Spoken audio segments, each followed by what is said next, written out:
그녀가 돌아오지 못한 일요일, 2024년 12월 28일 일요일, 대한민국 어느 동네의 평범한 아침입니다. 할머니와 함께 사는 한 젊은 여성이 외출 준비를 합니다. 정오쯤 그녀는 할머니에게 말합니다. 할머니 약속 있어요. 잘 다녀올게요. 그래, 조심해서 다녀와라. 현관문이 닫힙니다. 발걸음 소리가 멀어집니다. 그것이 마지막이었습니다. 그녀는 다시는 그 집으로 돌아오지 못했습니다. 무엇이 그녀를 돌아오지 못하게 만들었을까요? 다음날 2월 29일 새벽 5시 30분 경찰에 한 통의 신고 전화가 걸려옵니다. 친구가 여자친구를 때렸는데 숨을 안 쉬는 것 같아요. 떨리는 목소리, 공포에 질린 말투, 믿고 싶지 않은 현실. 출동한 경찰은 신고자의 집으로 달려갑니다. 새벽의 정적을 깨는 사이렌 소리, 불안한 예감. 문을 열었을 때 경찰이 마주한 것은 한 명의 20대 남성이었습니다. 그리고 그 옆에는 차갑게 식어가는 한 여성의 몸이 있었습니다. 현장은 혼란스러웠습니다. 신고자는 충격에 빠져 있었고 남성은 무표정한 얼굴로 앉아 있었습니다. 무슨 일입니까? 침묵. 대답하십시오. 무슨 일이 있었습니까? 더 긴 침묵. 경찰의 추궁이 계속됩니다. 시간이 흐릅니다. 그리고 결국 남성의 입이 열립니다. 말싸움을 하다가 목을 졸랐습니다. 한 달. 그들이 사귄 기간은 고작 한 달이었습니다. 우리는 시간을 되돌려 봅니다. 피해자가 집을 나서던 그 일요일 정오로 그녀는 어떤 옷을 골랐을까요? 거울을 보며 미소 지었을까요? 가방에는 무엇을 넣었을까요?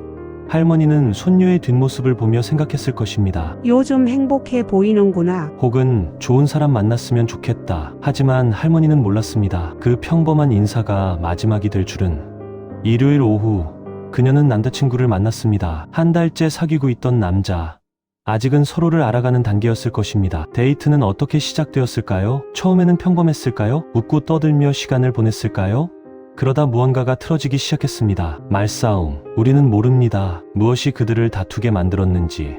사소한 오해였을까요? 누적된 불만이었을까요? 안녕 갑작스러운 오해였을까요? 하지만 분명한 것은 그 말싸움이 점점 격해졌다는 것입니다. 목소리가 높아지고 감정이 격해지고 분노가 폭발했습니다. 그리고 그 남성은 선을 넘었습니다. 돌이킬 수 없는 선을. 목을 조르는 행위. 법의학자들은 말합니다. 목을 조르는 것은 즉흥적 범죄가 아니라고. 최소 몇 초에서 몇 분간 지속적으로 힘을 가해야만 생명을 앗아갈 수 있다고. 즉, 그 남성에게는 멈출 수 있는 시간이 있었다는 뜻입니다. 처음 손이 그녀의 목에 닿았을 때, 그녀가 숨을 쉬기 힘들어했을 때, 그녀가 저항했을 때, 그녀의 눈에 공포가 가득했을 때, 그녀의 몸이 힘을 잃어갔을 때, 수많은 순간들, 멈출 수 있었던 수많은 기회들. 하지만 그는 멈추지 않았습니다. 분노가 이성을 집어삼켰습니다. 통제력을 잃었습니다. 아니, 통제하려는 의지가 없었는지도 모릅니다. 그리고 결국 한 사람의 생명이 그의 손에서 꺼졌습니다. 그제야 그는 정신을 차렸을 것입니다. 자신이 무슨 짓을 저질렀는지 깨달았을 것입니다. 하지만 이미 늦었습니다. 너무 늦었습니다. 남성은 어떻게 했을까요? 패닉 상태였을 것입니다. 믿을 수 없는 현실, 차갑게 식어가는 몸, 돌이킬 수 없는 상황. 그는 친구에게 연락했습니다. 무슨 말을 했을까요? 큰일 났어. 당장 와줘. 친구는 달려왔습니다. 그리고 그가 마주한 것은 상상할 수 없는 광경이었습니다. 평소 알던 친구, 함께 웃고 떠들던 친구, 그 친구가 살인자가 되어 있었습니다. 바닥에는 한 여성이 누워 있었습니다. 움직이지 않는 몸, 나오지 않는 숨. 친구는 떨리는 손으로 112를 눌렀습니다. 친구가 여자친구를 때렸는데 숨을 안 쉬는 것 같아요. 그 짧은 문장 속에 얼마나 많은 충격과 혼란과 공포가 담겨 있었을까요? 신고를 받은 경찰은 즉시 출동했습니다. 하지만 그들이 할 수 있는 것은 이미 아무것도 없었습니다. 그녀는 이미 세상을 떠난 뒤였습니다. 새벽 5시 30분의 그 신고는 한 젊은 여성의 죽음을 알리는 신호였습니다. 같은 시각 다른 곳에서는 한 할머니가 잠들지 못하고 있었습니다. 일요일 저녁 손녀는 돌아오지 않았습니다. 늦는 건가? 전화를 걸어봅니다. 받지 않습니다. 배터리가 나갔나? 한 번 더 걸어봅니다. 여전히 받지 않습니다. 친구 집에서 자나? 스스로를 안심시켜 봅니다. 하지만 불안함은 가시지 않습니다. 밤이 깊어갑니다. 자정이 지나고 새벽 1시가 되고 2시가 됩니다. 할머니는 뜬 눈으로 밤을 지셉니다. 현관문 쪽을 바라보며 손녀가 들어올 소리를 기다립니다. 하지만 문은 열리지 않습니다. 동이 트기 시작합니다. 월요일 아침이 밝아옵니다. 할머니는 경찰에 신고해야 하나 고민합니다. 하지만 혹시나 싶어 조금 더 기다려봅니다. 곧 연락 오겠지. 그리고 정말로 연락이 왔습니다.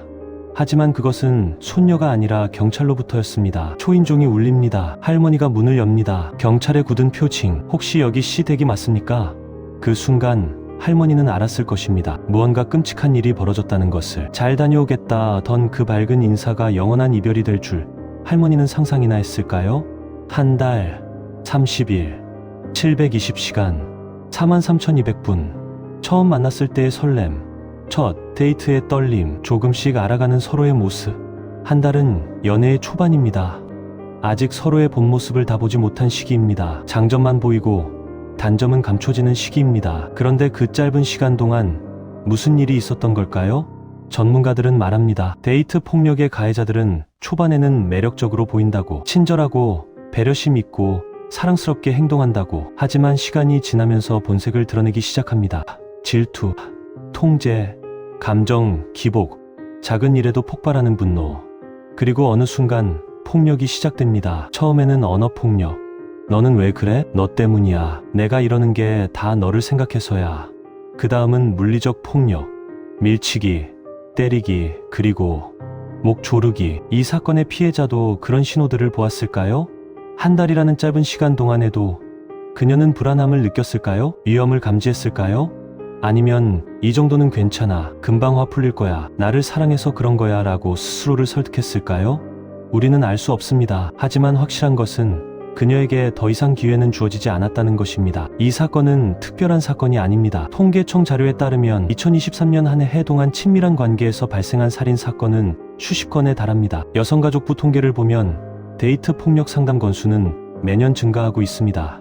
2020년 1만 8천 건, 2021년 2만 건, 2022년 2만 2천 건. 하지만 이것은 빙산의 일각일 뿐입니다. 신고되지 않은 사건들, 참고 견디는 피해자들, 도움을 요청하지 못하는 사람들까지 합치면 그 숫자는 훨씬 더 많을 것입니다. 왜 이런 일이 반복될까요? 첫째, 친밀한 관계에서의 폭력을 사소하게 여기는 사회적 인식 때문입니다. 연인 사이에 그럴 수도 있지. 싸우다 보면 그럴 수도 있는 거 아니야. 둘 사이 일에 왜 남이 끼어들어? 이런 인식들이 피해자를 고립시키고 가해자에게 면죄부를 줍니다. 둘째, 피해자가 도움을 요청하기 어려운 환경 때문입니다. 이 정도로 신고하면 과민 반응 아닐까? 경찰이 뭐 해줄 수 있을까? 헤어지면 되는 거 아니야? 하지만 데이트 폭력은 단순히 헤어지는 것으로 끝나지 않습니다. 오히려 헤어지려고 할 때 더 위험해집니다. 가해자는 통제력을 잃는 것을 두려워하고 그 두려움이 극단적인 폭력으로 이어지는 경우가 많습니다. 셋째, 초기 대응의 부재 때문입니다. 데이트 폭력은 대부분 한 번의 살인으로 이어지지 않습니다. 언어 폭력에서 시작해서 점점 심해지는 패턴을 보입니다. 만약 초기 단계에서 개입이 이루어졌다면 많은 비극을 막을 수 있었을 것입니다. 하지만 우리 사회는 아직 그 단계에 이르지 못했습니다. 이 사건을 예방할 수 있었을까요? 경찰 관계자는 말합니다. 데이트 폭력 신고가 들어왔을 때 적극적으로 개입하는 것이 중요합니다. 상담 전문가는 말합니다. 피해자가 위험 신호를 인지하고 도움을 요청할 수 있도록 교육해야 합니다. 법조계 관계자는 말합니다. 데이트 폭력에 대한 처벌을 강화하고 재범 방지 시스템을 구축해야 합니다. 모두가 대책을 이야기합니다. 하지만 여전히 비극은 반복됩니다. 왜일까요? 시스템의 문제도 있고, 인식의 문제도 있고, 교육의 부재도 있습니다. 하지만 가장 근본적인 문제는 우리가 이 문제를 나의 일로 여기지 않는다는 것입니다. 나는 괜찮아. 우리 가족은 괜찮아. 내 주변 사람들은 괜찮아. 하지만 정말 그럴까요? 이 사건의 피해자도, 그녀의 할머니도, 그녀의 친구들도 이런 일이 일어날 거라고는 상상하지 못했을 것입니다. 비극은 항상 예고 없이 찾아옵니다. 아니, 정확히 말하면 우리가 신호를 놓치는 것입니다. 만약 주변 사람이 이상한 징후를 보였다면 우리는 개입할 용기가 있을까요? 만약 친구가, 남자친구가 너무 질투가 심해라고 말한다면 우리는 진지하게 받아들일까요? 만약 동료가 데이트 후 멍이 든 채로 출근한다면 우리는 관심을 가질까요? 이런 작은 관심과 용기가 한 사람의 생명을 구할 수 있습니다. 20대, 인생에서 가장 빛나는 시기입니다. 가능성으로 가득한 시기입니다. 그녀에게도 꿈이 있었을 것입니다. 어쩌면 대학을 졸업하고 취업을 준비하고 있었을지도 모릅니다. 어쩌면 자신만의 커리어를 쌓아가고 있었을지도 모릅니다. 어쩌면 세계 여행을 꿈꾸고 있었을지도 모릅니다. 그녀에게는 만나고 싶은 사람들이 있었을 것입니다. 친구들, 가족들, 미래의 동료들, 그녀에게는 가고 싶은 곳들이 있었을 것입니다. 아직 가보지 못한 나라들, 도시들, 카페들, 그녀에게는 하고 싶은 일들이 있었을 것입니다. 배우고 싶은 것들, 도전하고 싶은 것들, 이루고 싶은 것들, 할머니와 더 많은 시간을 보내고 싶었을 것입니다. 할머니가 좋아하는 음식을 해드리고 함께 여행을 가고 할머니의 손을 잡고 걷고 싶었을 것입니다. 진짜 사랑을 찾고 싶었을 것입니다. 자신을 존중하고 아끼고 보호해줄 사람, 함께 웃고 함께 울고 함께 나이 들어갈 사람. 하지만 그 모든 꿈, 그 모든 가능성, 그 모든 미래가 한순간에 사라졌습니다. 한 남성의 통제할 수 없는 분노 앞에서 그녀의 인생은 그 일요일 오후에 멈췄습니다. 영원히. 그리고 할머니의 산도 그날 무너졌습니다. 이제 할머니는 빈 방을 보며 살아갈 것입니다. 손녀의 옷, 손녀의 물건, 손녀의 향기가 남아있는 그 방을. 잘 다녀올게요. 나던 그 목소리가 매일 밤 귓가에 맴돌 것입니다. 경찰 조사실.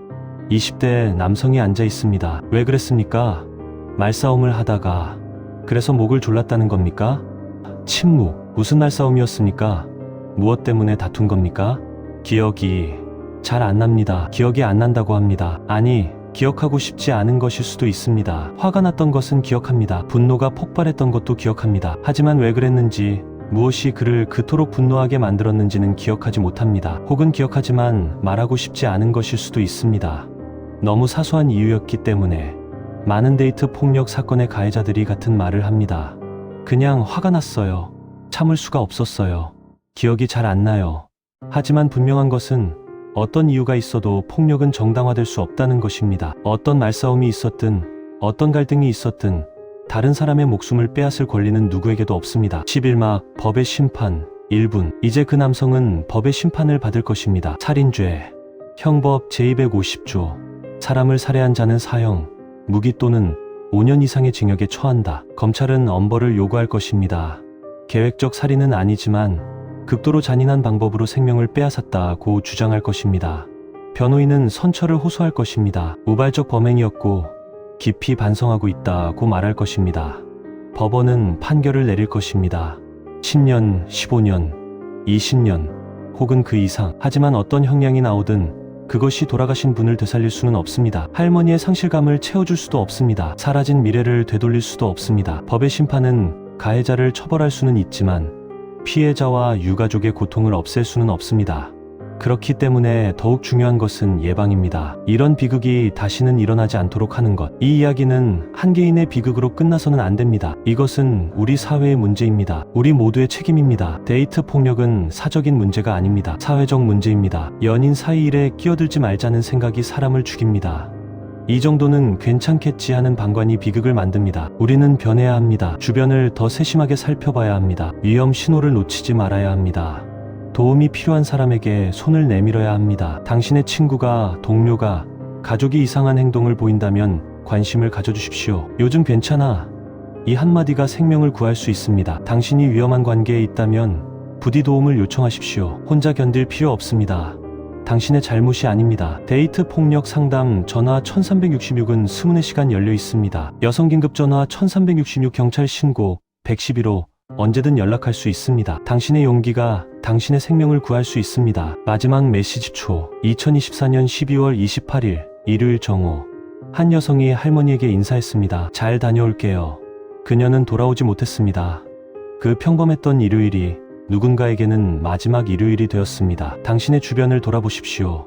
도움이 필요한 사람이 있다면 외면하지 마십시오. 당신이 위험한 관계에 있다면 침묵하지 마십시오.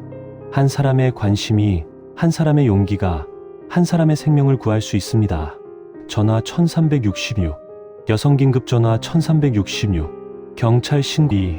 지금 이 순간에도 누군가는 도움을 기다리고 있습니다.